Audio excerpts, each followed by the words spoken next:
Bonjour.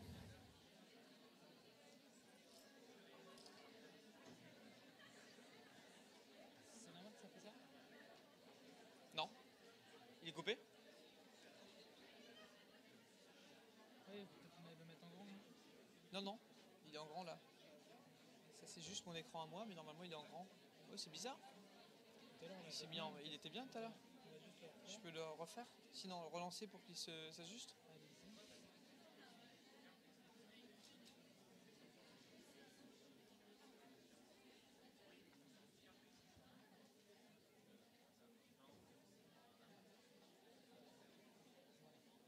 Ah voilà, ça marche. Bonjour à tous. Donc je suis le docteur Dominique Monet. Je travaille avec Monsieur Brézin qui vous a fait cours ce matin, m'a-t-il dit. Et donc on va essayer d'enchaîner sur la suite avec des applications un peu pratiques de la sémiologie que vous avez vues ce matin. Et en essayant de ne pas faire de répétition, donc j'aurais besoin de savoir exactement ce qu'il vous a dit et pas dit. Donc je crois que le rappel anatomique, il l'a fait.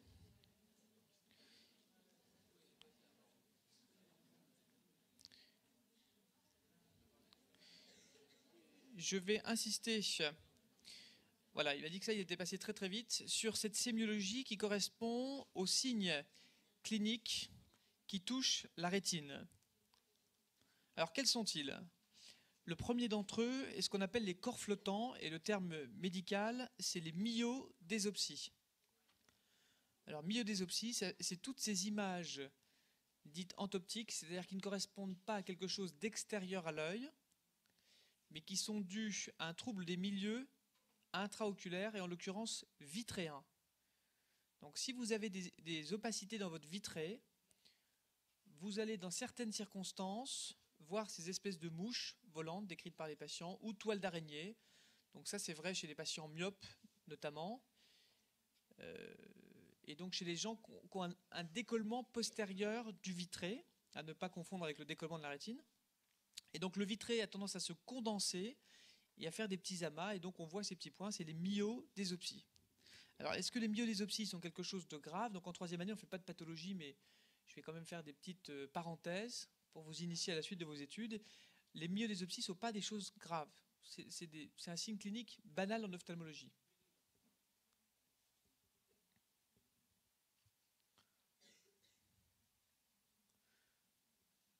Voilà. Alors quand vous avez aussi du sang, quand ça saigne à l'intérieur de l'œil, on peut avoir une aggravation subite de ces myodésopsies, notamment chez des patients diabétiques par exemple, qui font facilement des hémorragies intravitréennes, donc qui saignent à l'intérieur de leur vitrée.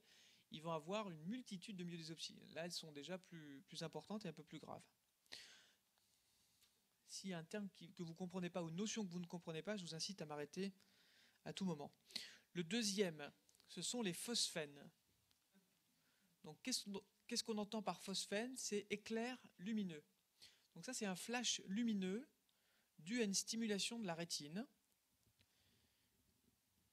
Et donc en fait, c'est tout ce qui va tirer sur la rétine, va la stimuler et provoquer ces espèces de flashs lumineux, d'éclairs lumineux, y compris les yeux fermés. Donc ça, c'est un signe beaucoup plus sérieux, annonciateur de traction sur la rétine, et donc qui peuvent aboutir à une déchirure de la rétine. Donc un patient qui se présente avec des phosphènes doit bénéficier d'un fond d'œil. Vous n'avez qu'à retenir le terme phosphène. Amputation du champ visuel, je crois que M. Brézin l'a traité ce matin, donc j'y reviens très vite, ce sont les scotomes positifs ou négatifs. Donc scotome positif, c'est le patient qui perçoit son trouble du champ visuel, et négatif, le patient ne s'en rend pas compte, ce qui est le cas le plus fréquent. Autre signe sémiologique de la rétine, ce sont les déformations à la lecture, déformations des lignes, qu'on appelle les métamorphopsies. Donc les métamorphopsies,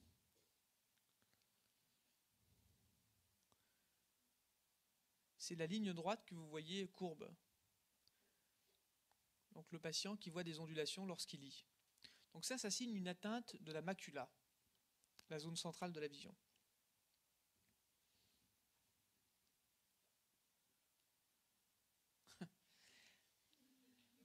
Et enfin, vous avez les diplopies.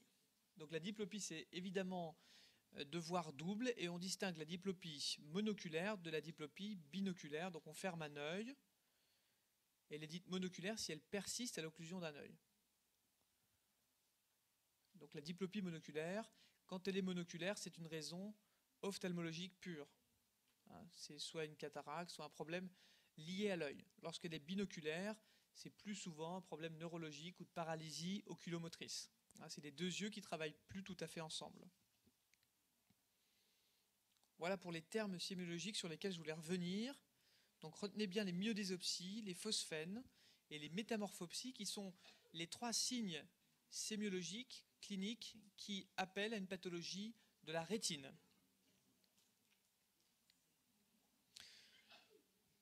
Au niveau des examens complémentaires sémiologiques, quels sont, si vous n'êtes pas spécialiste en ophtalmologie, les examens que vous pouvez réaliser sans appareillage, sans la lampe à fente que vous a présenté M. Brézin ce matin?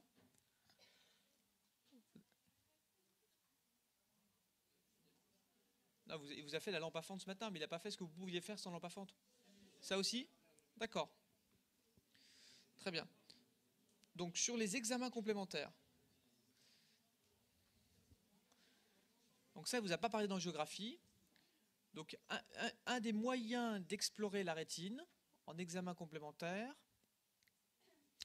c'est ce qu'on appelle l'angiographie à la fluorescéine.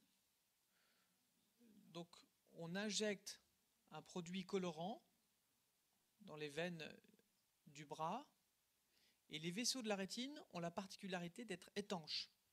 D'accord? Donc en conditions physiologiques. Donc le produit de colorant, il va s'injecter d'abord dans les artères de la rétine, puis les veines, et il doit rester dans ces veines et dans ces artères. Donc ça va nous permettre d'explorer toute la vascularisation de la rétine et de rechercher des inflammations des vaisseaux, qu'on appelle des vascularites, ou de l'inflammation du nerf optique, qu'on appelle une papillite. Et c'est un examen très important en ophtalmologie.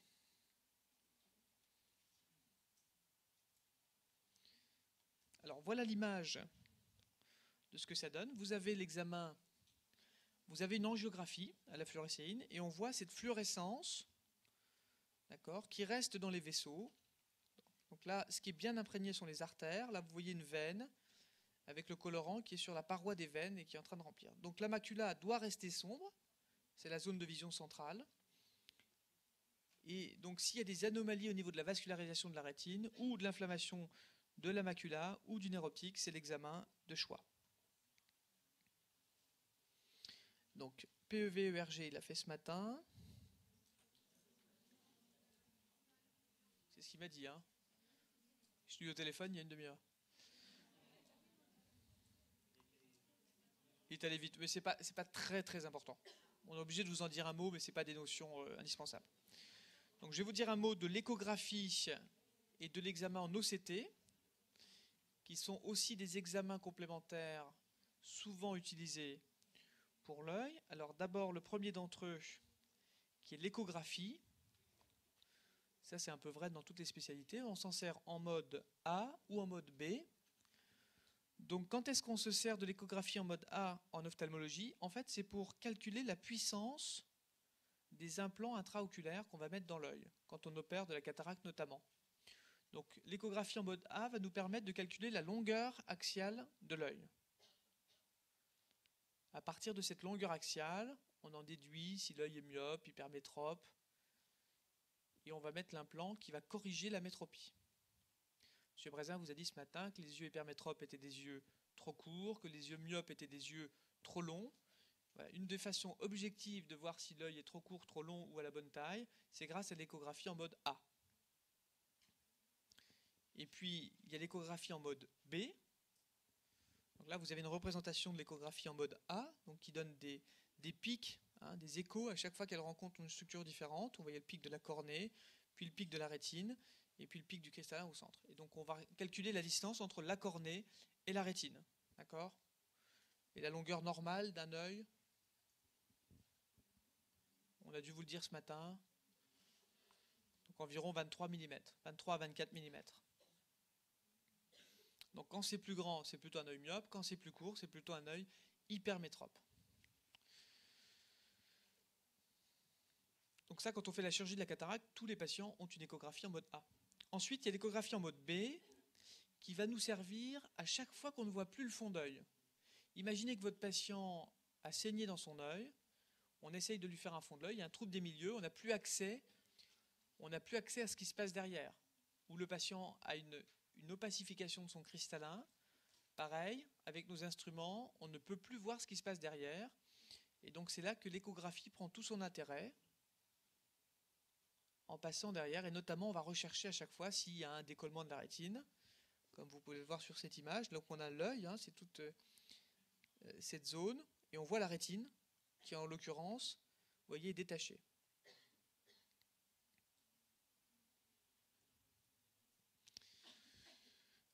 Un appareil qui est non invasif et dont on se sert de plus en plus souvent, c'est l'OCT, la tomographie en cohérence optique.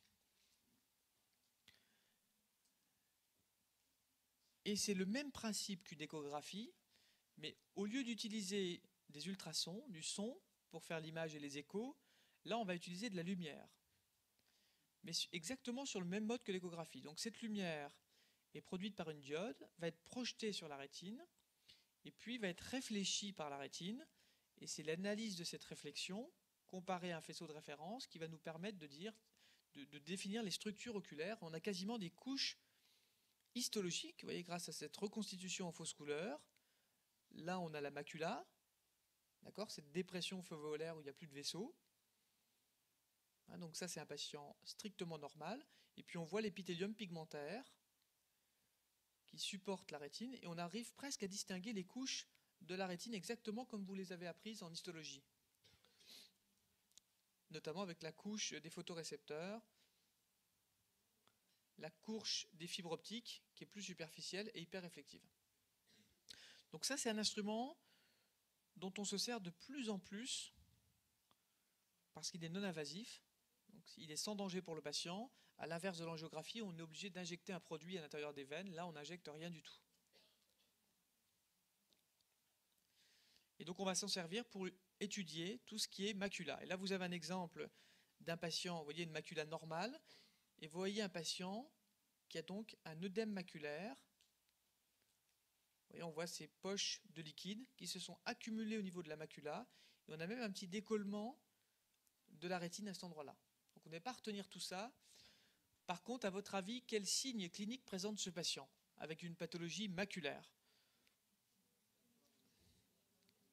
Je vous l'ai énoncé tout à l'heure. Un patient qui aurait donc une pathologie de la macula, quel est le signe clinique, quelle que soit la cause de cette maladie? Vous n'avez pas à retenir les causes des maladies, mais simplement les signes cliniques qui s'y rapportent. Il n'y a pas de scotome, il y a des métamorphopsies. Parce que la macula, c'est grâce à cette zone que vous lisez, grâce à cette zone que vous fixez. Et donc c'est ça qu'on teste quand on teste l'acuité visuelle de 10 dixièmes et quand on fait lire les patients. Et donc là, on imagine bien que le patient, quand il essaye de lire, au lieu d'avoir une vision tout à fait nette, il va réussir à lire. Il n'aura probablement pas 10 dixièmes, mais en plus, il va avoir une vision déformée. Exactement comme est déformée sa rétine. Donc métamorphopsie, souvenez-vous, pathologie de la macula.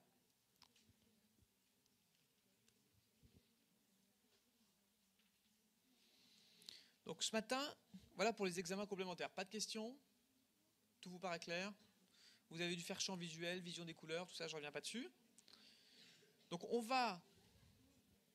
vous avez appris ce matin les signes ophtalmologiques qui étaient la douleur et la rougeur, qui sont deux signes cliniques cardinaux en ophtalmologie.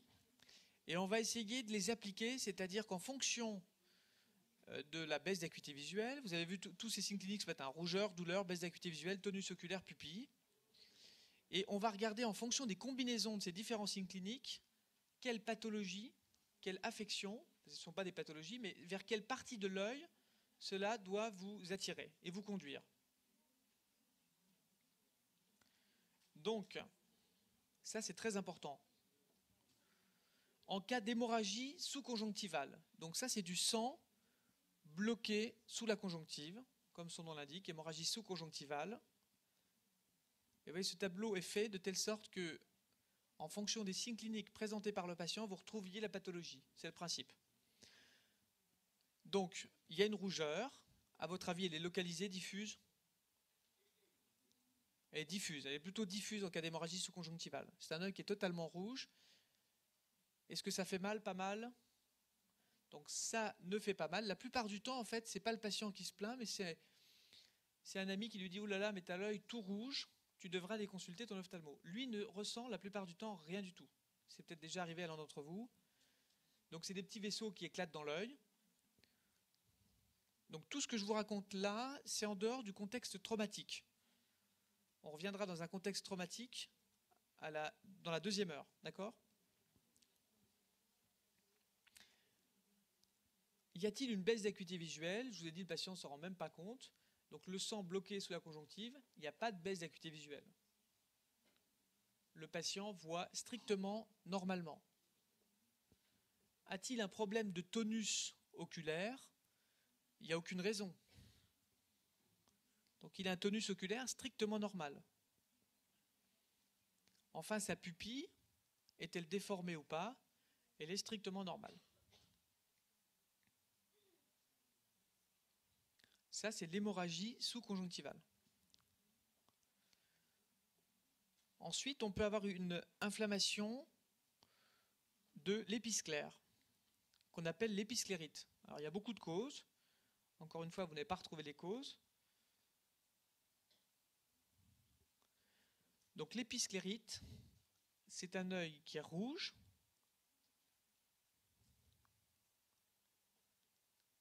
Il n'y a pas de douleur. Il n'y a pas de baisse d'acuité visuelle. Le tonus oculaire est normal également. Et la pupille n'est pas déformée.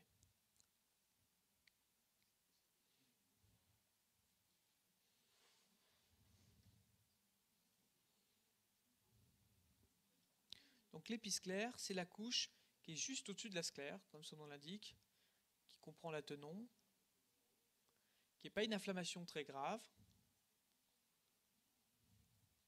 Et ensuite, la couche en dessous qui peut être enflammée, c'est la sclère, et on parle de sclérite lorsqu'il y a une inflammation de cette partie. Et ce qui va différencier l'épisclérite de la sclérite, ce n'est pas la rougeur qui peut être sensiblement voisine, mais c'est la douleur. L'épisclérite ne fait pas mal, la sclérite est douloureuse. Il peut même être des douleurs très importantes de type insomniante. Alors vous verrez dans la suite de votre cursus que c'est souvent rattaché à des maladies générales.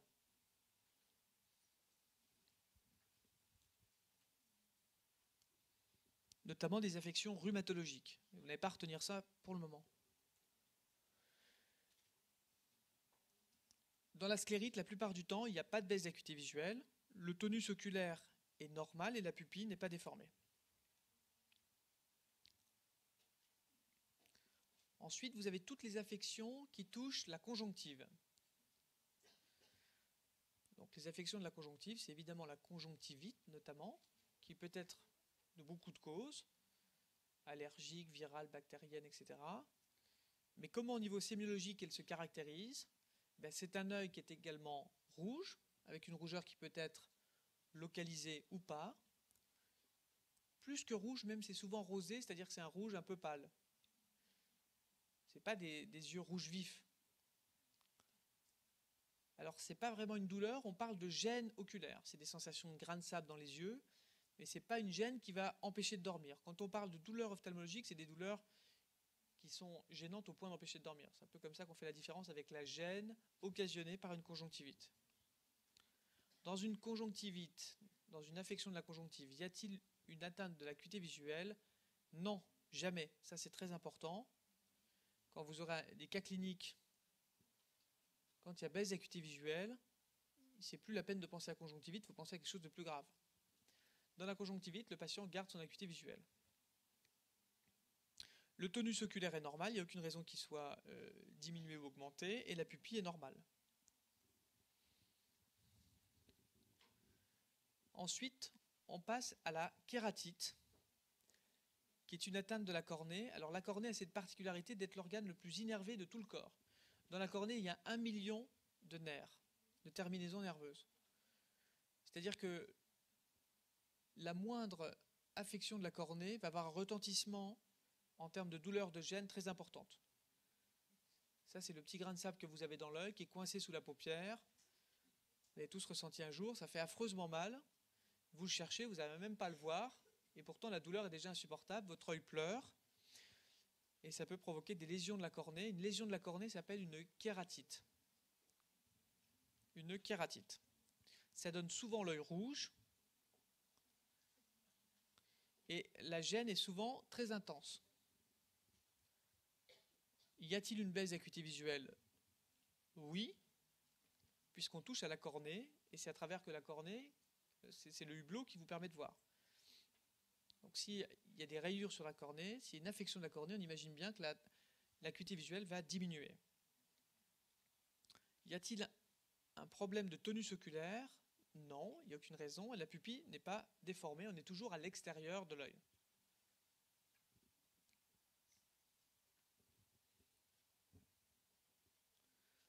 Ensuite, vous avez l'uvéite. Donc l'uvéite, c'est synonyme d'inflammation intraoculaire. Inflammation intraoculaire. Donc cette fois, on a fini avec les couches externes de l'œil. Et vous avez une inflammation qui se passe à l'intérieur de l'œil, à l'intérieur de la chambre antérieure, en l'occurrence. Et donc ça va provoquer une rougeur oculaire qui est un peu particulière, dite en cercle périkératique.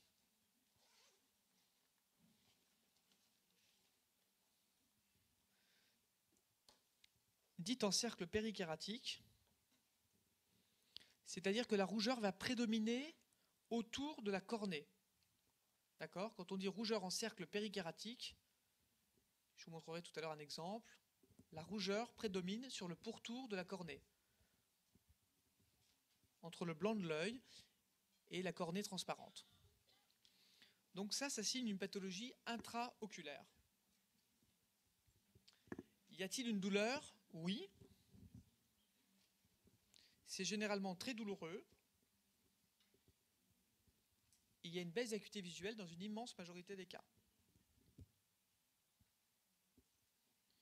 Le tonus oculaire, en cas d'inflammation intraoculaire, il peut être soit augmenté, soit à l'inverse diminué, soit normal. Donc ce n'est pas quelque chose qui va vous aider pour orienter le diagnostic, parce qu'en gros, vous pouvez avoir les trois solutions possibles.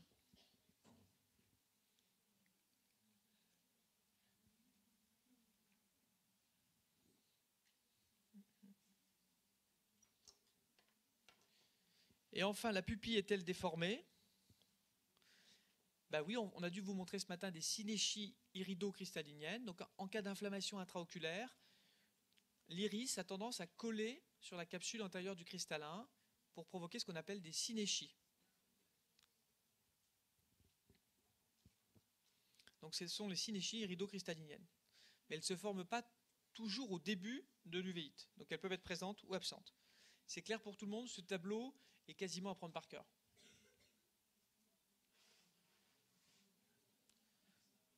Voilà, deuxième partie du tableau très importante.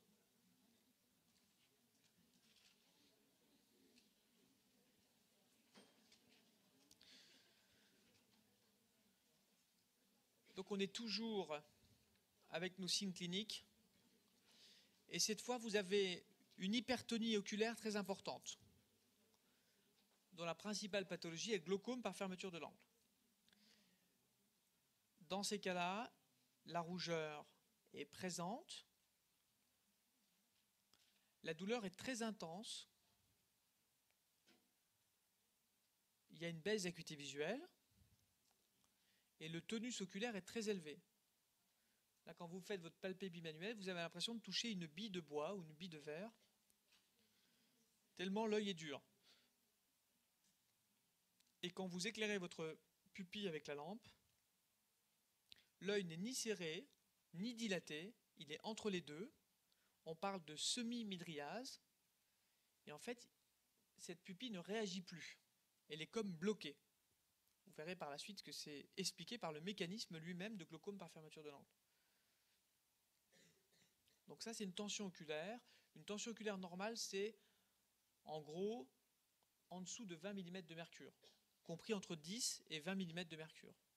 Là, en cas de glaucome par fermeture de l'angle, la tension peut monter jusqu'à 70-80 mm de mercure. Donc l'œil est très très dur. C'est des patients qui ont tendance à vomir également, qui ont des symptômes digestifs. Et c'est une urgence ophtalmologique. Alors ne pas confondre avec le glaucome chronique. Le glaucome chronique, c'est tous les patients qui se mettent des gouttes pour baisser la tension, mais la tension là, elle n'est pas à 70 ou à 80. C'est une tension totalement indolore, elle est un tout petit peu plus augmentée que la normale. Elle est à 24, 25, 30 maximum. Et donc, ce n'est pas une affection douloureuse du tout. C'est un peu comme l'hypertension artérielle. C'est-à-dire que le patient ne se rend compte de rien, l'œil n'est pas rouge, il n'est pas douloureux, il n'y a pas de baisse d'acuité visuelle, en tout cas au début. Et le tonus oculaire est modérément élevé, et en gros, vous ne pouvez pas faire la différence en touchant l'œil. C'est impossible de se rendre compte si le patient a 24 ou 25 ou 20. Donc on dit que la tension oculaire est modérément élevée. Et la pupille a un aspect strictement normal dans ces cas-là. Elle réagit bien. Ensuite, vous pouvez avoir des baisses d'acuité visuelle à œil blanc. Alors les baisses d'acuité visuelle à œil blanc et sans douleur, ça évoque des occlusions des vaisseaux de la rétine. Quand vous bouchez un vaisseau au niveau de la rétine, que ce soit une veine ou une artère, ça ne crée aucune douleur. Donc c'est un patient qui se présente avec une baisse de vision, qui n'a pas mal à l'œil et qui a un œil qui reste blanc. Souvenez-vous de ça, un œil qui reste blanc avec une baisse d'acuité visuelle sans douleur, il faut penser à une affection de la rétine et notamment des occlusions des vaisseaux, que ce soit une veine ou une artère.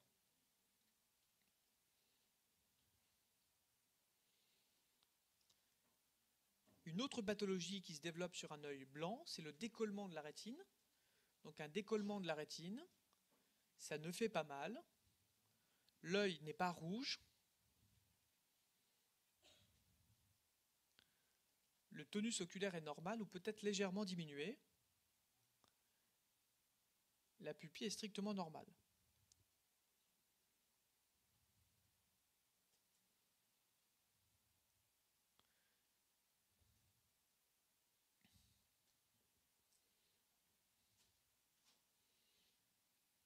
Alors toujours dans le cadre des baisses d'acuité visuelle à œil blanc, mais avec une légère douleur cette fois-ci, c'est toutes les affections de neuropathie optique, c'est-à-dire les affections qui touchent votre nerf optique, le plus souvent d'origine inflammatoire.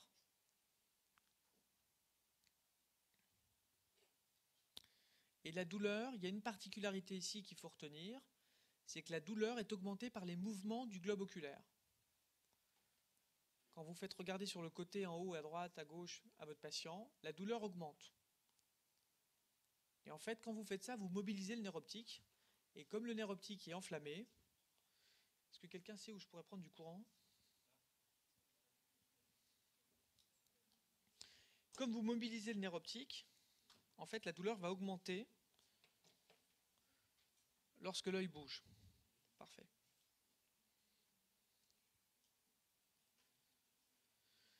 Dans ces cas-là, évidemment, on a une baisse d'acuité visuelle. Le tonus oculaire est strictement normal.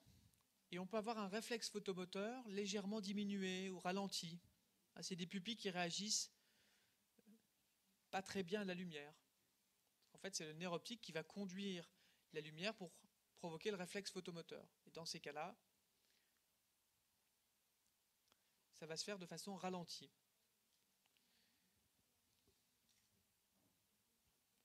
Alors, quand vous suspectez une neuropathie optique, vous allez faire un fond d'œil et vous allez regarder votre nerf optique. Et là, il y a deux situations. Soit vous voyez un nerf optique différent, la plupart du temps ce qu'on appelle un œdème papillaire, votre tête du nerf optique est œdémateuse, soit vous ne voyez rien, et il y a une baisse d'acuité visuelle, et dans ces cas-là, on va parler de neuropathie optique rétrobulbaire. C'est-à-dire que l'inflammation du nerf optique, elle se passe derrière l'arrivée du nerf optique dans l'œil. Je ne sais pas si je me fais bien comprendre. Et donc, étant derrière, l'ophtalmologiste, en faisant son fond d'œil, n'a pas accès à l'inflammation du nerf optique. Donc, une douleur à la mobilisation du globe oculaire avec un fond d'œil normal et une baisse d'acuité visuelle, il faut penser à la neuropathie optique rétrobulbaire. C'est clair pour tout le monde? Oui, non?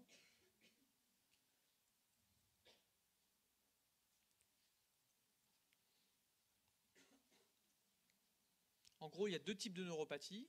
Les neuropathies qu'on voit, donc qui touchent la partie distale du nerf optique et qu'on voit au fond d'œil. C'est ces neuropathies dites antérieures. Et puis des neuropathies où on ne voit rien à l'examen du fond d'œil, qui sont une inflammation du nerf optique entre en fait l'orbite et le cerveau. Et c'est des neuropathies dites rétrobulbaires. Voilà, simplement.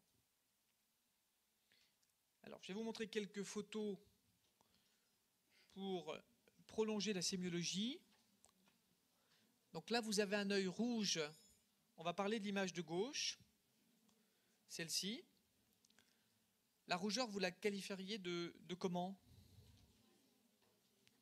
Elle est un peu rose saumonée. Tout le monde est d'accord? Et puis quand vous allez retourner, quand vous retournez la paupière de votre patient, vous allez voir ces lésions qu'on appelle des papilles. D'accord? Des papilles conjonctivales. Donc les papilles conjonctivales comme ça signe une origine allergique à la conjonctivite.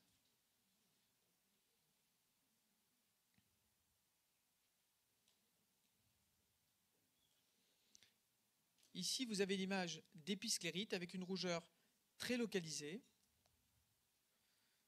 L'œil est blanc par ailleurs.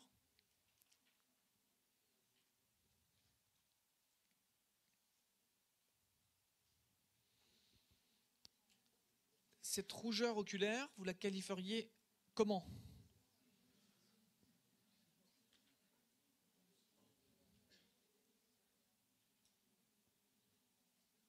Elle est plutôt comment?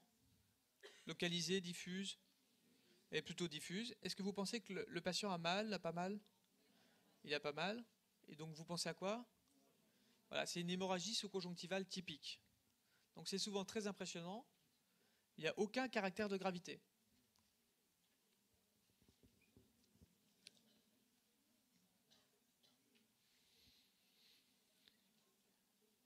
Là, vous suspectez quoi? Donc j'ai entendu, il y a un hypopion, effectivement, qui est cet amas cellulaire en bas de l'œil. La rougeur, si vous regardez attentivement, elle est localisée. Voilà, c'est ça la rougeur en cercle périkératique. C'est la rougeur qui prédomine au pourtour de la cornée. Et donc ça signe une inflammation intraoculaire. Et donc le patient a mal, pas mal? Donc il a mal. Et donc on a affaire à une uvéite. Hein.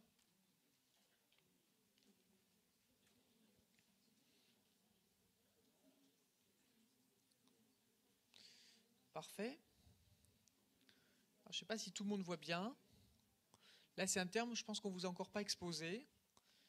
Mais qu'est-ce que vous voyez? Vous voyez ça?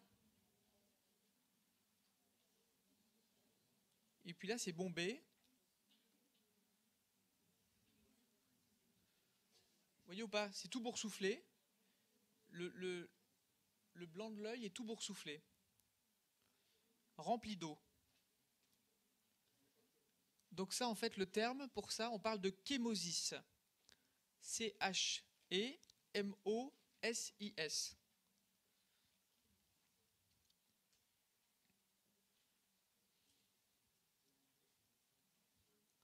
Donc un chémosis, c'est une infiltration de la conjonctive par un œdème. Et c'est très très souvent d'origine allergique. Si vous voulez, c'est comme l'œdème de Quincke, mais localisé au niveau de l'œil. C'est l'œil qui gonfle, qui gonfle, qui gonfle, qui gonfle.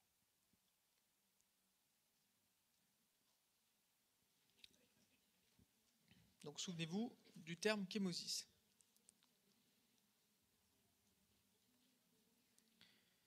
Pour résumer cette première partie de cours,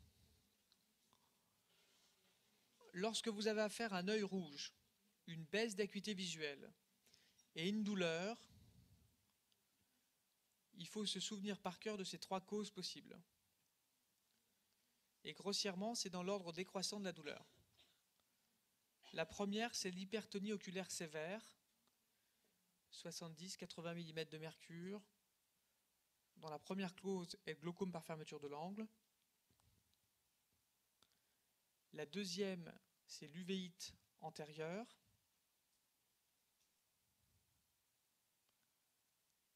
Et la troisième, c'est la kératite.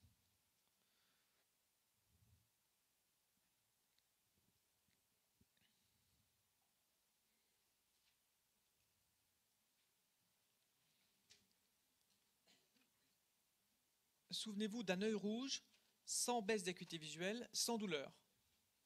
En gros, il faut penser à toutes les affections de la conjonctive, y compris l'hémorragie sous-conjonctivale et l'épisclérite. C'est tout.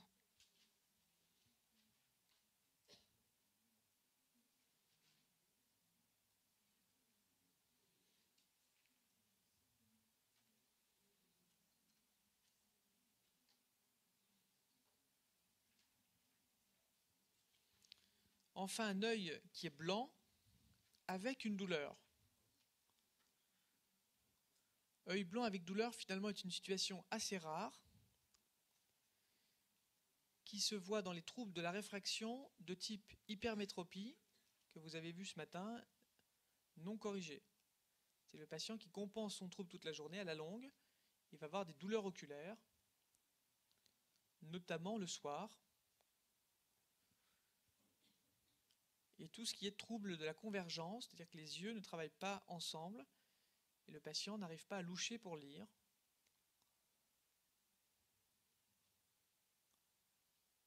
Un œil blanc douloureux, on l'a vu tout à l'heure, c'est aussi le cas des névrites optiques rétrobulbaires, l'inflammation du nerf optique. Chez la personne âgée qui prend des antidépresseurs, ça peut être aussi l'occasion de découvrir un syndrome sec oculaire, c'est-à-dire une insuffisance de sécrétion de larmes qui va finir par provoquer des douleurs et un œil qui reste longtemps blanc.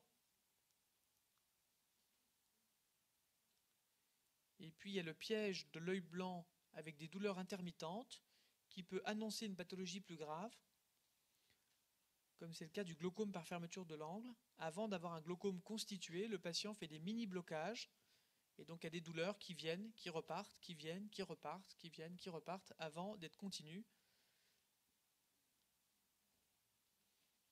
Voilà en gros les 5 choses auxquelles ils font penser.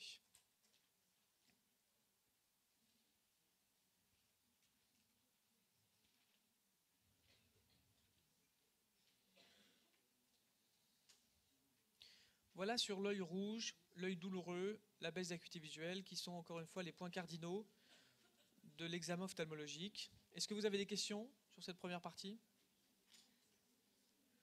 Donc tout ça, ça a concerné l'œil non traumatisé, en dehors d'un contexte traumatique. La deuxième partie du cours, vous voulez soit faire une pause, soit on enchaîne? Pause? Pause 5-10 minutes maximum. Il reste 3 quarts d'heure, 50 minutes de cours.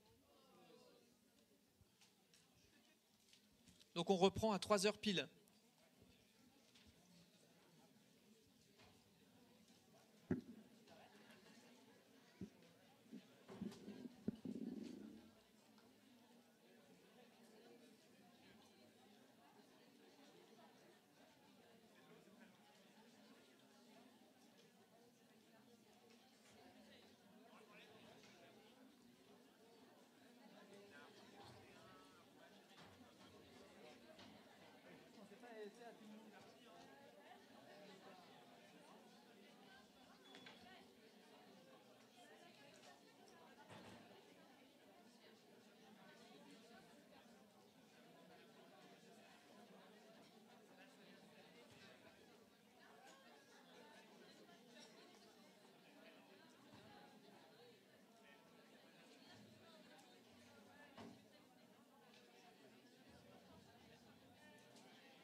sûr d'avoir toutes les autorisations pour acheter cette pelouse. C'est pas moi, hein. Bon, courage.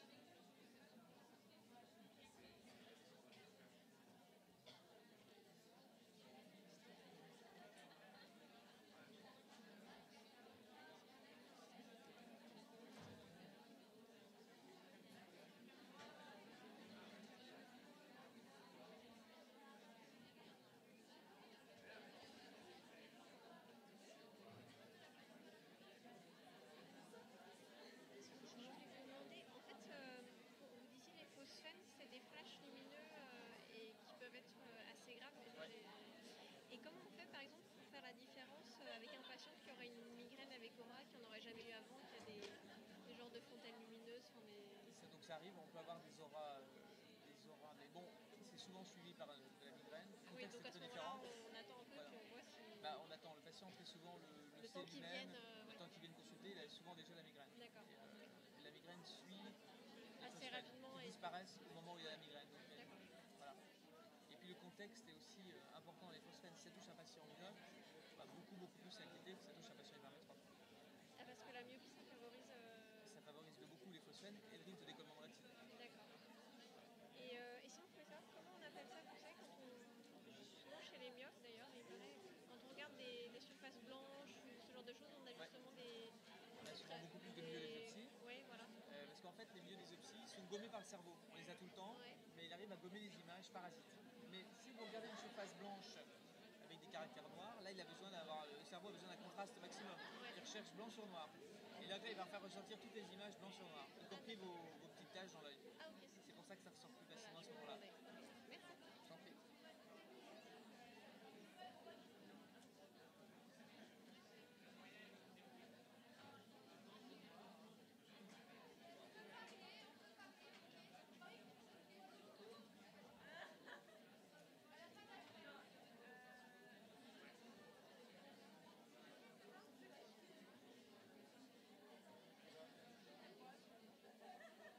Elle va arriver en bas.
Voilà, on va reprendre.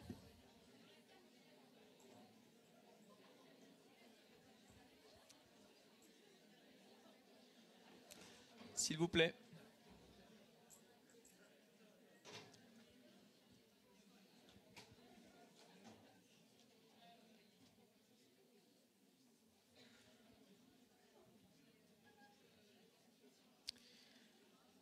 Donc la deuxième partie du cours va être axée sur toute la traumatologie oculaire.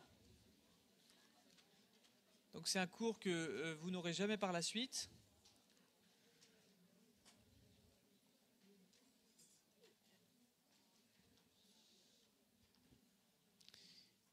Et vous allez tous être bientôt externes dès l'année prochaine. Et donc confrontés généralement aux urgences. Et donc la traumatologie oculaire fait partie des urgences qu'il faut savoir gérer. Et ce cours va nous permettre d'approfondir les termes sémiologiques et en même temps vous donner déjà quelques réflexes de prise en charge de la traumatologie oculaire.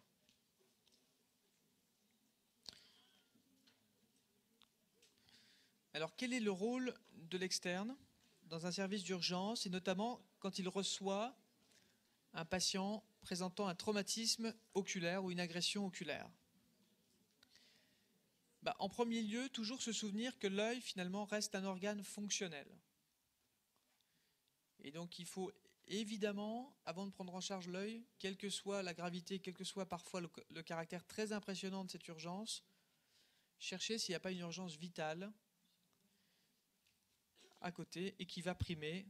C'est le cas de tous les polytraumatismes.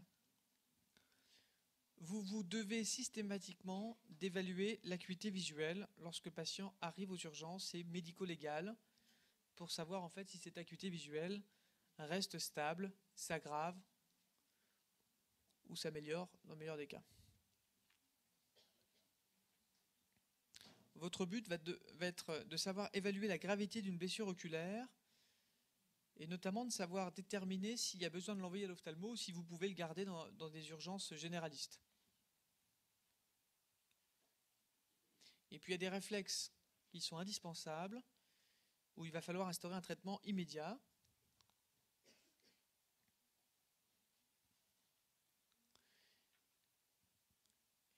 Et puis il faut savoir également examiner un œil traumatisé, ce qui n'est pas toujours évident.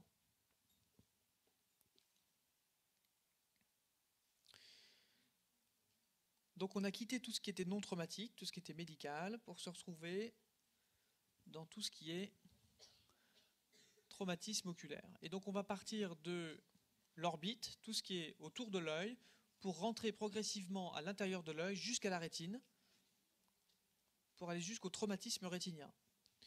Donc quels sont les signes cliniques des traumatismes oculaires? On distingue l'ecchymose palpébrale, les plaies ou lacérations palpébrales, l'atteinte des voies lacrymales, les fractures de l'orbite et les autres pathologies qui sont souvent séquelaires de traumatisme, que sont le ptosis, les tumeurs, l'ectropion, chalazion. J'en profite aussi pour vous donc décrire la sémiologie orbito-palpébrale.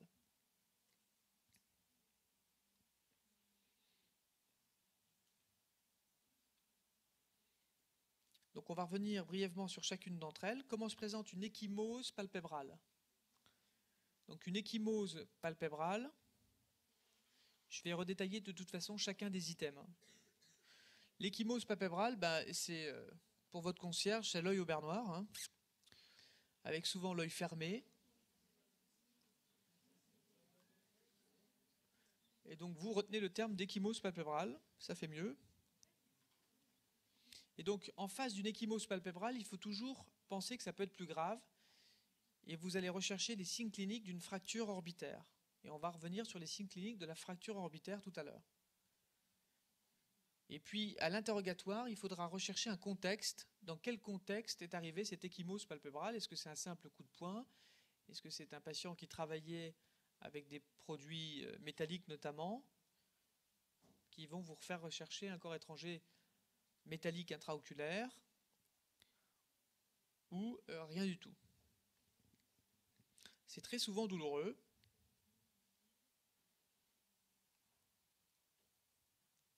Et donc c'est le stade de l'ecchymose palpébrale.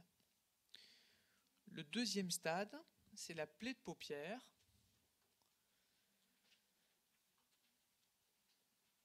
Et donc la plaie de paupière, quand vous êtes en face d'une plaie de paupière, il y a 3 choses à faire. Il faut éliminer une plaie du globe oculaire, parce qu'une plaie de paupière peut cacher une plaie de l'œil sous-jacent. Il faut éliminer une atteinte du bord libre de la paupière.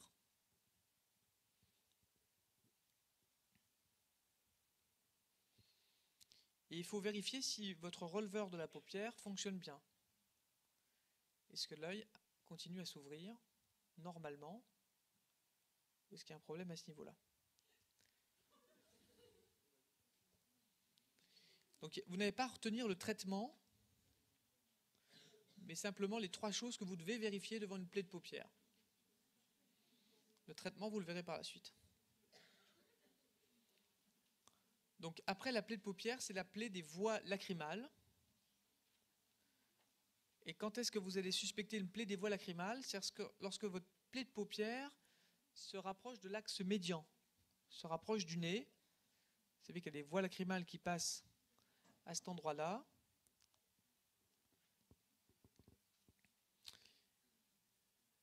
Donc ça, évidemment, il faut le confier à un ophtalmologiste pour qu'il les répare sous microscope. Et si jamais ce n'est pas réparé, ça risque d'entraîner ce qu'on appelle un épiphorat. Donc l'épiphorat, c'est le terme sémiologique pour dire que les larmes coulent sur les joues. Au lieu d'être évacuées par les canaux lacrymaux, c'est que la glande lacrymale sécrète en permanence les larmes. S'il n'y a plus de système d'évacuation, ou si ce système est bouché, eh bien, il y a ce qu'on appelle un épiphorat, c'est-à-dire les larmes qui coulent sur la joue. Au passage, le canicule d'évacuation le plus important, c'est l'inférieur, qui s'occupe environ de 70 à 80% de l'évacuation des larmes. Si vous avez une atteinte des voies lacrymales supérieures, vous n'aurez pas d'épiphorat.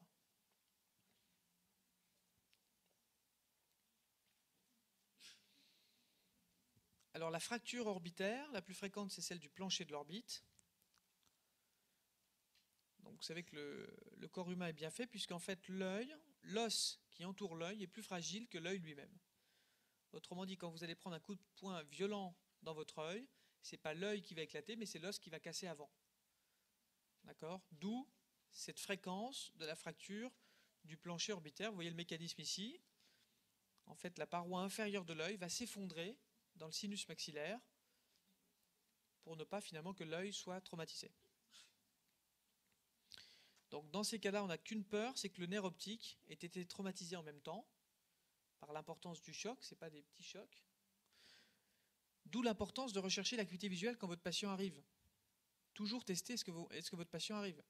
Si quand votre patient arrive aux urgences, il ne voit déjà plus rien, c'est important que vous puissiez le colliger dans un dossier et ça vous fera suspecter donc ce genre de lésion du nerf optique, du canal optique. Alors quels sont les signes cliniques associés à la fracture orbitaire? C'est la douleur à la palpation lorsque vous faites le tour de l'orbite à l'examen. C'est douloureux. C'est les limitations des mouvements du globe dans certaines directions qui va entraîner une diplopie, comme vous le voyez sur l'image de gauche. Donc là, on demande au patient de regarder vers le haut, d'accord? Et vous voyez que son œil droit reste bloqué et continue à regarder en bas. D'accord? Donc là, il va avoir une diplopie dans le regard vers le haut. Il voit une image double. Au passage, il y a une petite hémorragie sous-conjonctivale qu'on voit là sur le côté. Et l'œil qui est malade, c'est l'œil droit, en fait. Très probablement que ce patient a une fracture du plancher de l'orbite et que son muscle est coincé dans le sinus maxillaire et l'empêche de regarder vers le haut. Donc un signe clinique important, donc c'est la diplopie et l'impression d'œil plus petit, comme on le voit, l'impression que l'œil droit est plus petit que l'œil gauche, c'est ce qu'on appelle l'énophthalmie. l'énophthalmie.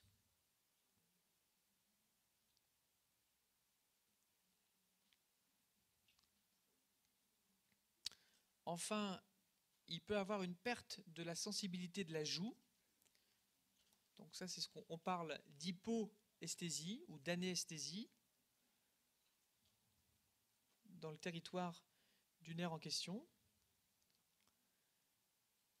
Et il peut avoir de l'emphysème sous-cutané.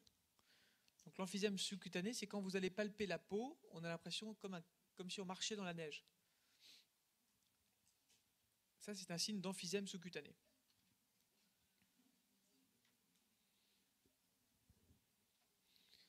Donc ça, ces signes cliniques sont à rechercher systématiquement en cas d'échymose oculaire. Vous devez toujours vous dire, est-ce que c'est plus grave que la simple échymose? Y a-t-il pas une fracture derrière l'échymose?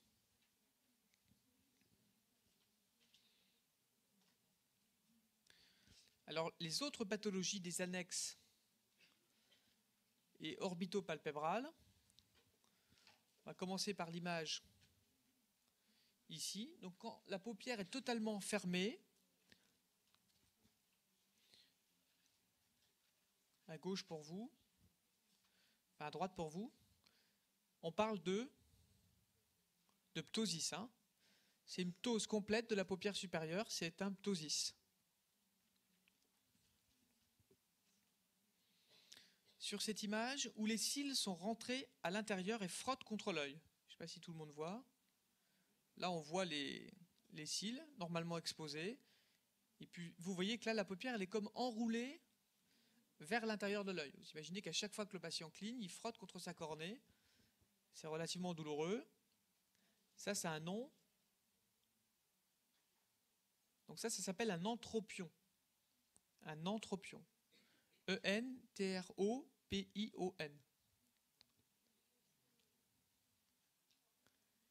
Et puis l'inverse de l'entropion, vous voyez que c'est quand la paupière, là c'est la paupière inférieure, est éversée, donc vers l'extérieur, et on voit apparaître la conjonctive.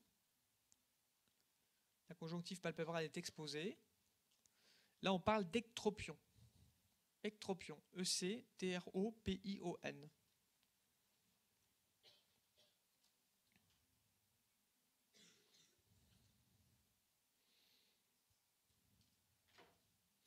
Enfin, sur cette dernière image, vous avez une tuméfaction à l'angle interne de l'œil. En fait, qui va faire suspecter une anomalie du sac lacrymal. Ça veut dire que les voies lacrymales probablement sont bouchées en aval du sac lacrymal et c'est ce qu'on appelle une dacryocystite. Dacryocystite où on voit cette tuméfaction à l'angle interne. En fait, c'est le sac lacrymal qui s'est enflammé, dilaté, parce que les larmes ne peuvent plus s'évacuer. Dacryocystite. D-A-C-R-Y-O-C-Y-S-T-I-T-E. Dacryocystite.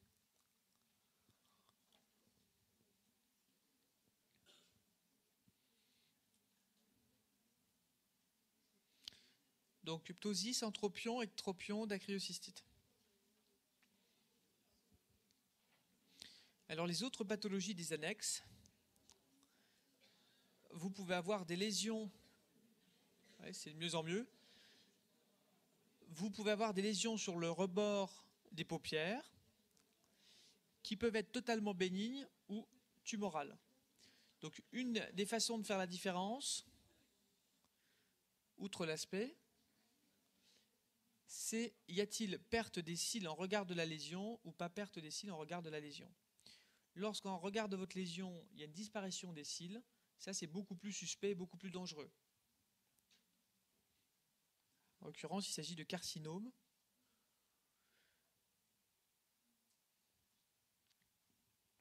Alors qu'en bas,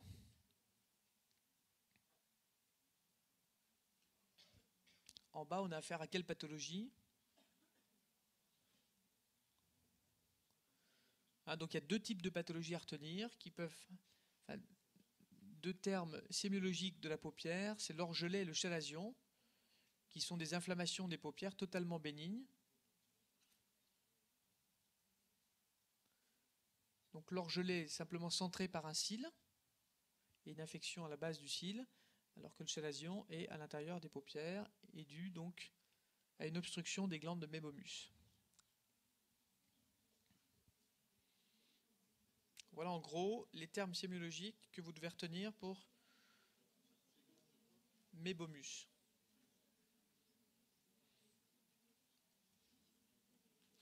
On a vu tout à l'heure l'énophtalmie en cas de fracture orbitaire. Donc le pendant de l'énophtalmie, c'est l'exophtalmie. Là, c'est un œil qui vous paraît plus sorti de l'orbite, plus gros que normalement. Donc ça se mesure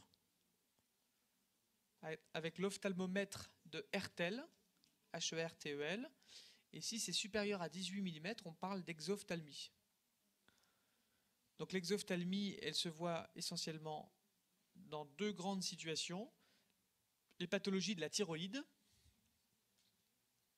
qui peuvent donner des exophthalmies, ça vous n'avez pas à retenir, hein, c'est pour votre information personnelle. Et puis tout ce qui est anévrisme, rupture d'anévrisme, notamment dans le sinus caverneux, ça va pousser l'œil en avant et provoquer une exophtalmie avec une hyperémie dite en tête de méduse. Et donc quand vous écoutez, on entend le souffle de l'anévrisme à travers l'œil. Vous, ce que vous avez à retenir, c'est exophtalmie, la définition de l'exophtalmie. Donc un œil qui sort de l'orbite, avec son pendant qui est l'énophtalmie. Donc si vous n'avez pas de questions, on en a fini avec l'orbitopalpébral et ses divers termes sémiologiques et traumatismes. Et donc on va passer aux lésions de la conjonctive. Donc on a vu l'hémorragie sous-conjonctivale dans un contexte médical.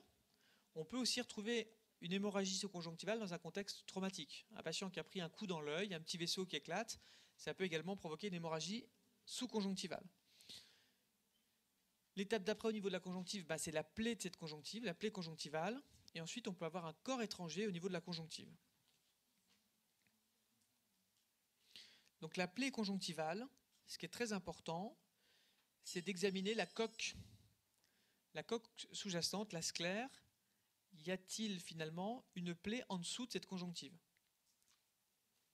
Ça, c'est le réflexe à avoir. Vous voyez que là, vous avez une hémorragie sous-conjonctivale avec une plaie de la conjonctive. Et donc le but, après une anesthésie du patient, c'est de regarder si en dessous la couche solide qui est représentée par la sclère a bien résisté ou n'a pas résisté. Finalement, est-ce que mon œil est ouvert ou c'est simplement un petit arrachement de la conjonctive superficielle? Vous n'avez pas à retenir les traitements, hein.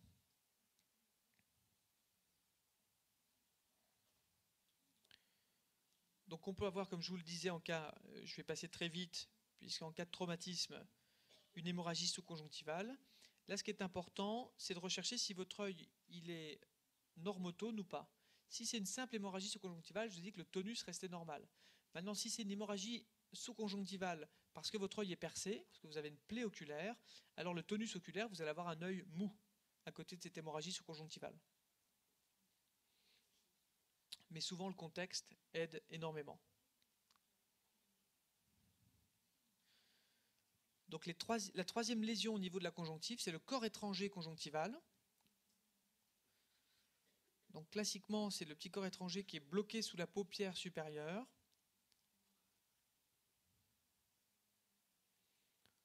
Et donc un des gestes que vous aurez à apprendre, c'est de savoir retourner la paupière supérieure des patients.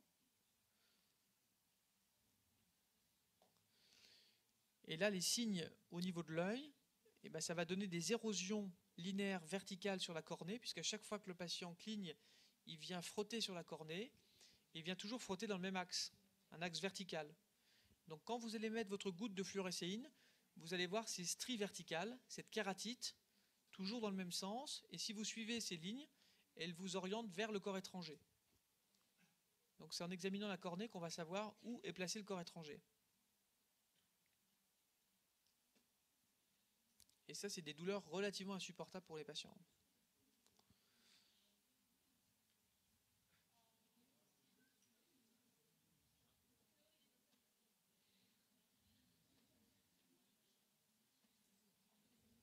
Donc on en a fini pour la conjonctive.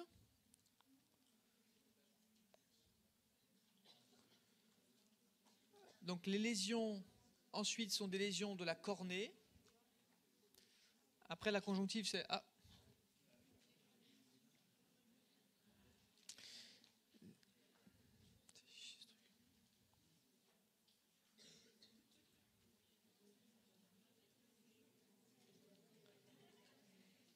Donc les lésions de la cornée.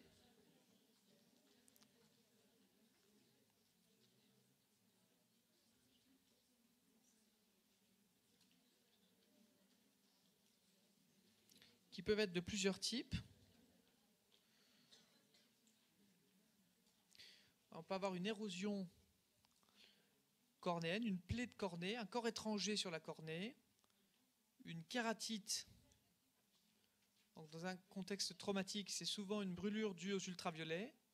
On peut avoir une kératite due à une brûlure chimique, un produit qui est projeté dans l'œil, ou des autres lésions de la cornée. Donc l'érosion de la cornée, c'est le premier stade. Donc comment on l'analyse? Vous voyez qu'on met une goutte de fluorescéine à l'intérieur de votre œil. Vous avez peut-être vu ça avec M. Brézin ce matin. Et donc la goutte de fluorescéine va s'accumuler dans les endroits où il n'y a plus d'épithélium cornéen. Donc là, vous voyez qu'il y a une érosion de l'épithélium cornéen ici, en patch rond. Et donc c'est la fluorescéine avec une lumière bleue qui va vous dessiner cette lésion. C'est très très douloureux. Je vous ai dit tout à l'heure que l'épithélium cornéen était une partie la plus innervée du corps humain avec 1 million de nerfs. Donc imaginez quand vous avez un défect comme ça, c'est comme si vous aviez 2 doigts dans l'œil en permanence. Ça fait extrêmement mal. Et le patient a toujours l'impression qu'il a quelque chose dans l'œil.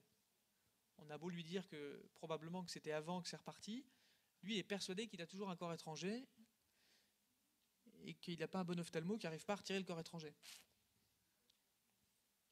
Donc le principal risque dans ces cas-là, c'est que comme la barrière épithéliale est rompue, qu'il y a un risque d'infection.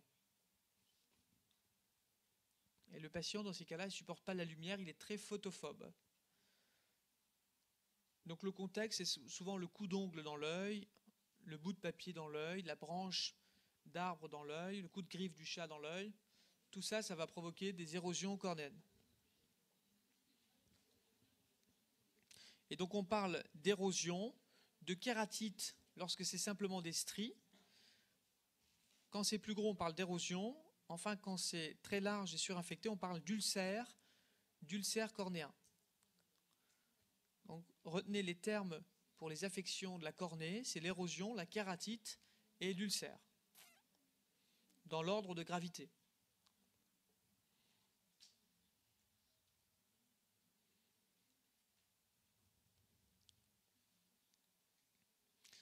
Donc le stade ultime d'affection de la cornée, c'est la plaie de cornée, dite transfixiante, c'est-à-dire que l'œil va être percé, et donc le corps étranger ou le traumatisme a réussi à transpercer la cornée. Et donc dans ces cas-là, à l'examen clinique, on a une pupille qui est déformée, on a un segment antérieur qui est totalement plat. Alors souvent on me demande c'est quoi le signe clinique d'un segment antérieur plat. Pour ceux qui ont déjà vu des gens qui mettent des lentilles de couleur, ça donne exactement la même impression. C'est-à-dire que l'iris est collé à la cornée. Il n'y a plus d'espace entre l'iris et la cornée.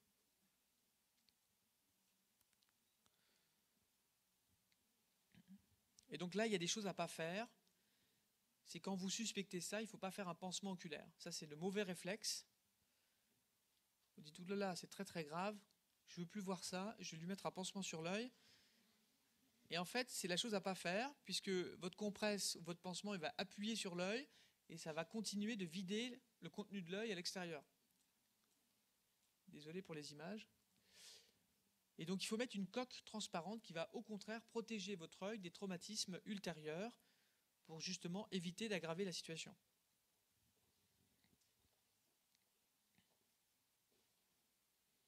Donc ça, c'est des cas évidents. Maintenant, il y a tous les cas qui sont, donc ça c'est juste pour vous dire qu'il faut bien mettre la coque oculaire, tous les cas qui sont entre les deux, où on ne sait pas si l'œil est percé ou l'œil pas percé. Et donc là, il y a un terme sémiologique qu'il faut retenir, c'est le phénomène de Seidel. Alors qu'est-ce que le phénomène de Seidel? eh ben, on va mettre du colorant sur l'œil, de la fluorescéine. Donc ça commence ici. Et puis en cas de traumatisme oculaire avec un œil percé, l'humeur aqueuse, qui a une pression positive à l'intérieur de l'œil, va ressortir de l'œil et va venir diluer votre colorant. Vous voyez là votre colorant qui se dilue, on voit une espèce de vague d'un produit nouveau qui est l'humeur aqueuse en fait. Et puis si on regarde sur la photo d'après, ben, on voit cette vague qui progresse. Et donc ça veut dire qu'il y a une fuite tout simplement de l'œil vers l'extérieur. Donc pour détecter une fuite, on recherche le phénomène de Seidel, on met une goutte de fluorescéine à l'intérieur de l'œil et on va rechercher la fuite et le colorant nous aide à identifier cette fuite oculaire.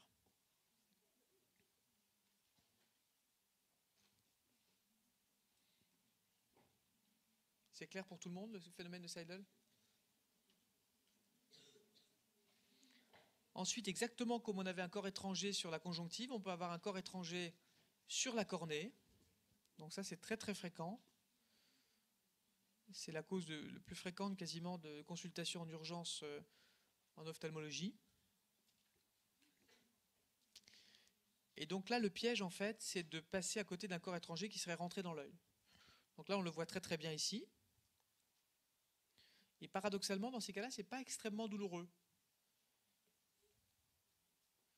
Parce que le corps étranger, il est en place, et c'est quand vous allez le retirer que le patient va avoir mal. Encore, disons, il est gêné avant, mais là, il va avoir encore plus mal parce que vous allez mettre l'épithélium à vif. Mais il faut le retirer le plus vite possible parce que très souvent, ces petits corps étrangers métalliques finissent par rouiller et provoquent ce qu'on appelle une sidérose oculaire, c'est-à-dire que la rouille s'accumule dans la cornée, avec souvent des lésions qui restent toute la vie ensuite. La rouille reste toute la vie ou presque. Donc dans ces cas-là, si vous voyez ça aux urgences, je vous conseille quand même de l'adresser à un ophtalmo, sauf si c'est totalement périphérique, c'est-à-dire sur le bord de la cornée, ça vaut le coup d'essayer de le retirer avec une petite compresse. Mais plus ça se rapproche du nerf optique et plus il faut des instruments soigneux pour le faire.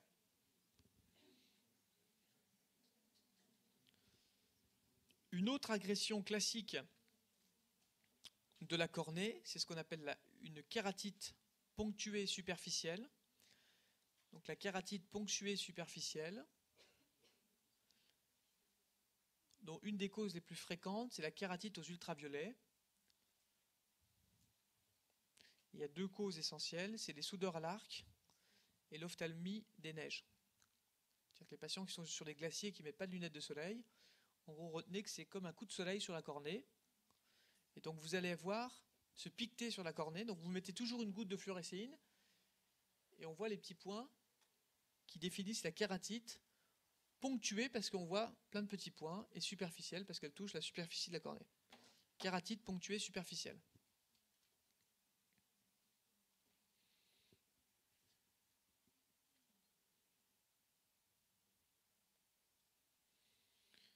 Une autre agression de la cornée beaucoup plus sévère, c'est les brûlures chimiques qui vont donner cette fois un ulcère de la cornée. Vous voyez l'ulcère dessiné toujours par la fluorescéine. Et donc dans ce contexte, les brûlures par base sont beaucoup plus graves que les brûlures par acide. Et là, vous n'avez pas le temps d'interroger votre patient. Dès qu'il vous dit qu'il a reçu quelque chose dans l'œil, d'un produit chimique, votre premier réflexe, c'est de irriguer son œil, et ce, le plus longtemps possible, idéalement avec du sérum physiologique, idéalement jusqu'à l'obtention d'un pH normal.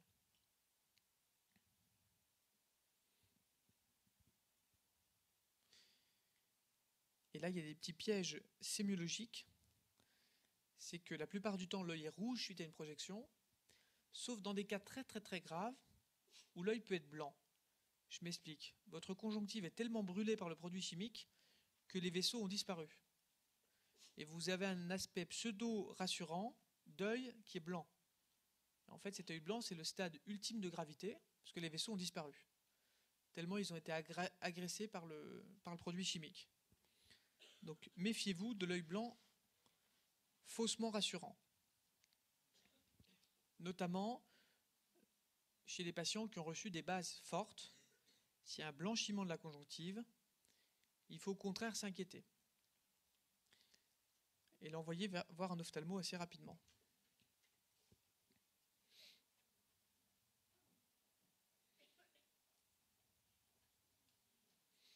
Donc quelques cas, notamment un cas du service ici. Vous voyez les conséquences de l'absence de lavage suite à un produit chimique, une base. En fait, la cornée est totalement détruite et on voit des néovaisseaux qui courent à l'intérieur de la cornée pour la transformer en peau normale. En fait, sa façon de cicatriser. Donc ça, c'est des patients au-dessous de toute ressource thérapeutique, on ne peut plus rien faire pour eux. Les greffes de cornée ne marchent pas parce qu'on n'a pas de quoi s'appuyer sur un tissu sain pour les faire. Et c'est donc des patients qui deviennent aveugles suite à la projection de produits chimiques.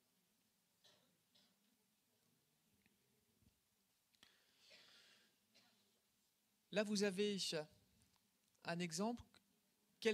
Comment vous qualifieriez cette lésion?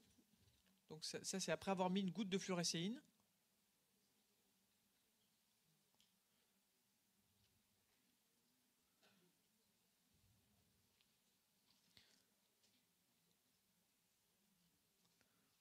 Donc là, on va parler d'ulcère cornéen, d'accord? Ou de kératite ulcérante. Tout ça, c'est bon. On voit le produit qui s'accumule,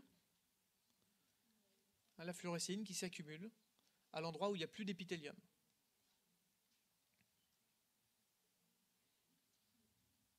Alors, on en a fini avec la cornée. On va rentrer à l'intérieur de l'œil pour parler de toutes les anomalies de la chambre antérieure, donc qui sont compris entre le cristallin et la cornée. Et donc, c'est toutes les lésions de chambre antérieure étroite, d'uvéite, donc là, dans un contexte de traumatisme, c'est plus l'uvéite médicale qu'on a vu tout à l'heure, d'iphéma, ça saigne dans l'œil, les anomalies de la pupille, les anomalies du cristallin. Donc, en cas de chambre antérieure étroite ou plate, si vous voulez, souvenez-vous, c'est les lentilles de contact, l'aspect de lentilles de contact de couleur. On a l'impression que l'iris est collé sur la cornée. Là, il faut évidemment rechercher une plaie de cornée, mettre une coque oculaire. C'est l'œil qui, encore une fois, est transpercé, c'est l'œil qui fuit. C'est le phénomène de Seidel positif.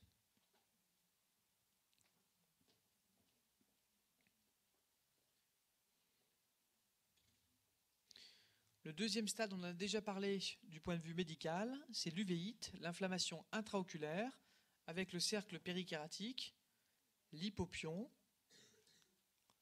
Donc là, ça fait mal. Il y a une baisse de vision, le patient est photophobe et il y a une inflammation à l'intérieur de l'œil. Le plus souvent, dans un contexte de traumatisme, c'est infectieux. Et dans ces cas-là, on parle d'endophthalmie. Endophthalmie, c'est une uvéite infectieuse.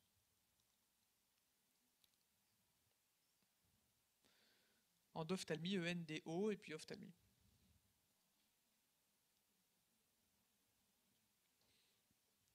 Donc une uvéite infectieuse. En cas de traumatisme, on peut avoir ce qu'on appelle un iphéma, c'est-à-dire que le sang s'est assaini à l'intérieur de l'œil, le sang s'est accumulé dans l'œil. Je crois que M. Brézin vous en a montré un cas ce matin. Donc on voit, ça crée un niveau, comme ici, ou un niveau comme là. Et donc évidemment, si vous avez un niveau de sang dans l'œil, la première question c'est qu'est-ce qui est rentré dans l'œil pour provoquer le sang? De temps en temps, c'est simplement le traumatisme, mais parfois ça peut être un corps étranger qui a fait saigner à l'intérieur de l'œil. Donc retenez le terme d'iphéma, sang à l'intérieur de l'œil. Ensuite, on a les anomalies de la pupille. Donc en cas de contusion de l'iris, on peut avoir une mydriase temporaire. En fait, c'est le sphincter iririen qui est un petit peu paralysé. Votre œil reste en dilatation. Quand on a un arrachement de la base de l'iris, ce qui est le cas en fait sur cette photo ici, c'est ce qu'on appelle une iridodialyse. Iridodialyse.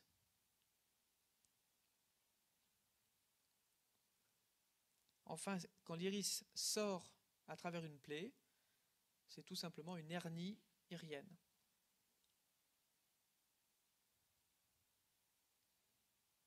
Voilà, en gros, les anomalies pupillaires que vous pouvez rencontrer en cas de traumatisme oculaire. La mydriase, l'arrachement de la base de l'iris, l'iridodialyse ou la hernie de l'iris qui sort à travers une plaie. Quelles sont les anomalies du cristallin qu'on rencontre en cas de traumatisme? On peut avoir des lésions de la zonule. Vous savez que le cristallin est suspendu à l'intérieur de l'œil grâce à une zonule. Cette zonule peut lâcher suite à un traumatisme et on va avoir des luxations ou des subluxations du cristallin.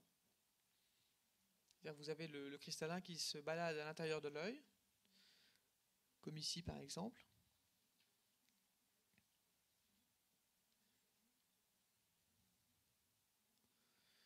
Et très souvent, dès qu'il y a un traumatisme du cristallin, il s'opacifie, c'est la cataracte traumatique.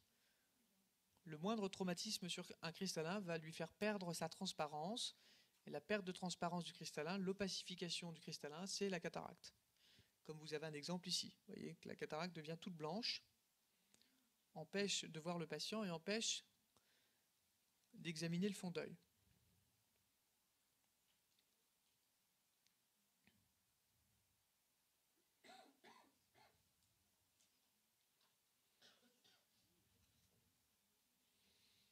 Là, une photo qui combine beaucoup d'anomalies du segment antérieur. Qu'est-ce que vous voyez sur cette photo? C'est un petit cas clinique pour vous faire réveiller. Est-ce qu'il y a des choses qui vous paraissent anormales?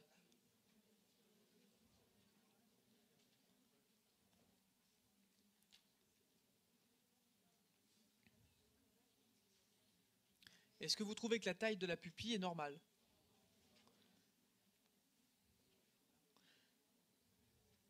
Pour vous, elle est dans quelle position?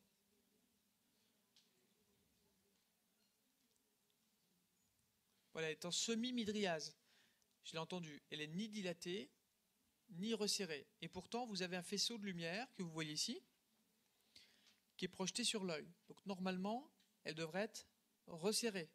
Si vous envoyez de la lumière dans un œil, on doit provoquer un myosis. Et là, pourtant, elle reste en semi-midriase. L'œil est rouge, très probablement. On ne voit pas une grande partie, mais l'œil paraît rouge. Et puis on a une espèce de trouble de la cornée. Il y a un œdème de cornée. On est d'accord? Et sur la semi-midriase, on l'a vu dans la première partie du cours, ça doit vous rappeler un diagnostic.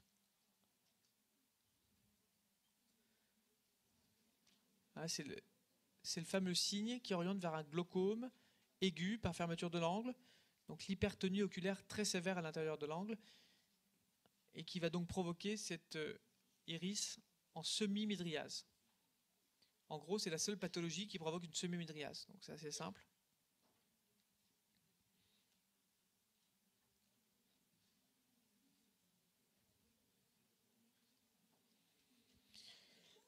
Donc on passe aux anomalies du vitré et de la rétine.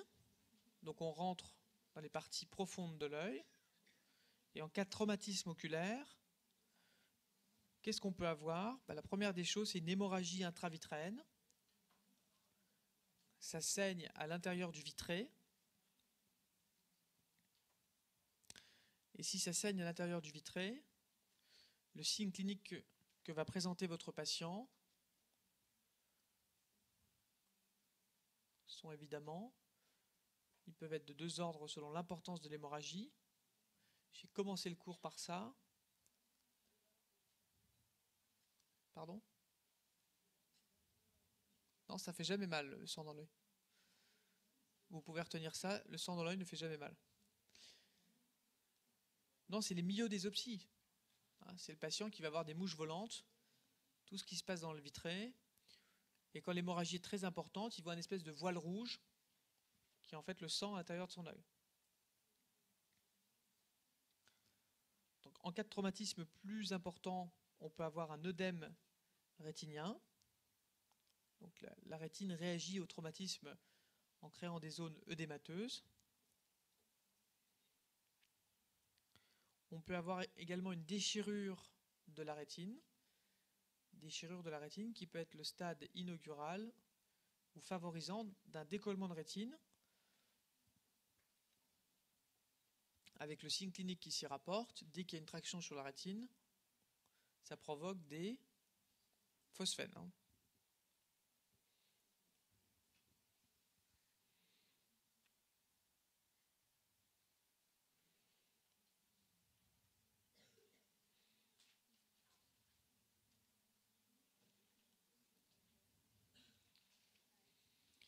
Donc voilà en gros les termes que vous devez recevoir en termes de traumatisme. Alors on va finir par quelques cas cliniques, quelques images à décrire. Donc là vous avez un fond d'œil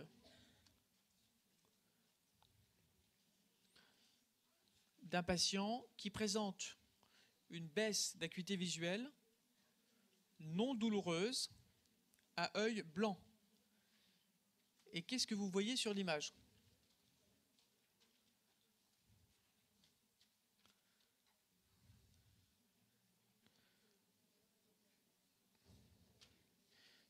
Tout est sur l'image. Oh non. Tout était sur l'image.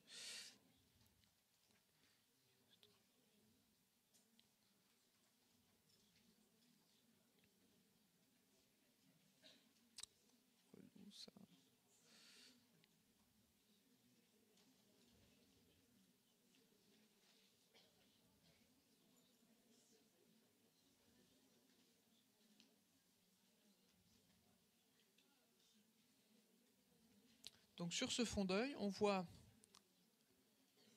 voir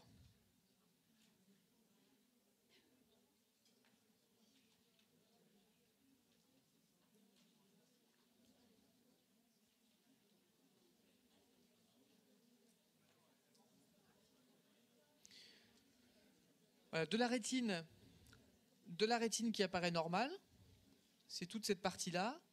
Et puis vous voyez qu'ici, donc là on a la macula, vous voyez qu'ici on a une zone plus blanche qui représente en fait un infarctus de la rétine, il y a un œdème de la rétine. Et donc quand on regarde bien, on voit un petit embol ici. Vous voyez ? Donc c'est ce petit embol blanc qui est venu boucher l'artère. Et donc on a un infarctus en aval. Donc c'est une occlusion artérielle de la rétine. Et donc souvenez-vous, en cas d'occlusion artérielle de la rétine, c'est un patient qui présente une baisse d'acuité visuelle, sans douleur et sans rougeur oculaire. Il n'y a pas de rougeur. D'accord ? Donc ça c'est l'occlusion artérielle. Voilà un autre fond d'œil.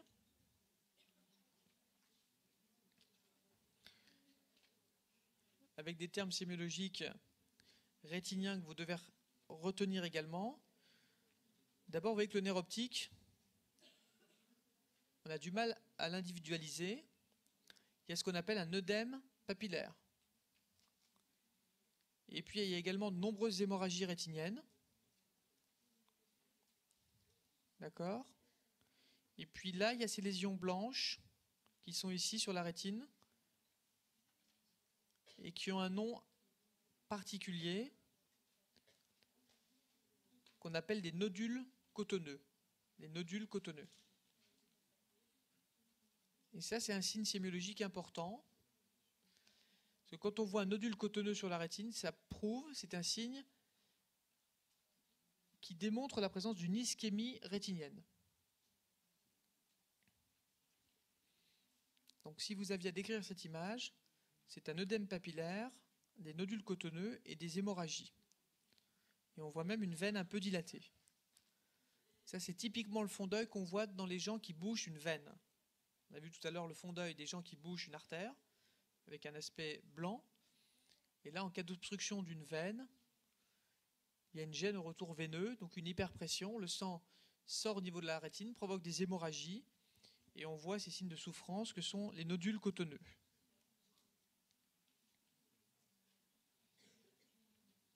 Un autre signe sémiologique important au fond d'œil, c'est ce signe-là, qu'on appelle le signe du croisement. Donc le signe du croisement, c'est quand l'artère croise la veine, elle va venir écraser la veine, ce qui est anormal. Vous voyez qu'on a l'impression que la veine disparaît lorsqu'elle croise l'artère. D'accord ? Alors ça signe une pathologie d'artériosclérose des artères. Les artères sont devenues dures, soit en raison très souvent d'une hypertension artérielle ancienne ou d'un patient très âgé, ou les deux. Et donc en gros, grâce au fond d'œil, on voit à peu près l'état des vaisseaux dans tout le corps. C'est une fenêtre pour voir l'état des vaisseaux, y compris cérébraux. Donc si nous on voit ça au fond d'œil, il a probablement le même type d'artériosclérose au niveau du cerveau.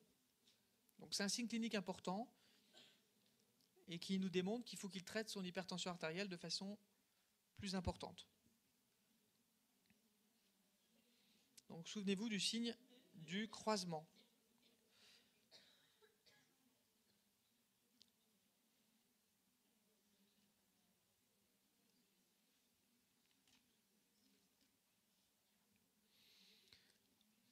Un autre type de fond d'œil. Cette fois, on a une lésion qui se trouve où au niveau de l'œil?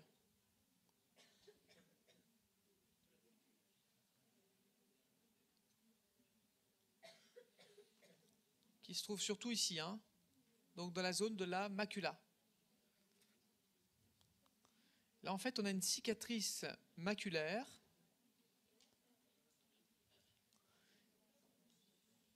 en forme d'atrophie. C'est une atrophie maculaire. Alors, il peut y avoir plusieurs causes. Mais la plus fréquente des causes, c'est la dégénérescence maculaire. C'est malheureusement une disparition du tissu rétinien liée à l'âge. Dégénérescence maculaire de type atrophique, c'est des patients qui ne voient plus au centre, qui ont un champ visuel strictement normal, mais qui ne voient plus au centre. Ils n'arrivent plus à fixer les choses, ils n'arrivent plus à fixer les visages. Ils perdent la vision centrale.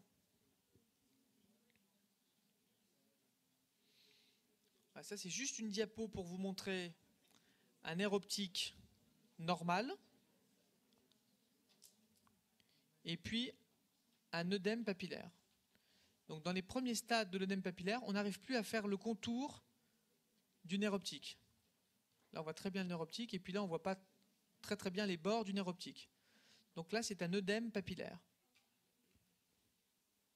Donc une des causes d'œdème papillaire, c'est l'hypertension intracrânienne. Donc le liquide céphalorachidien est sous pression et l'ophtalmologiste va voir au fond d'œil deux œdèmes papillaires.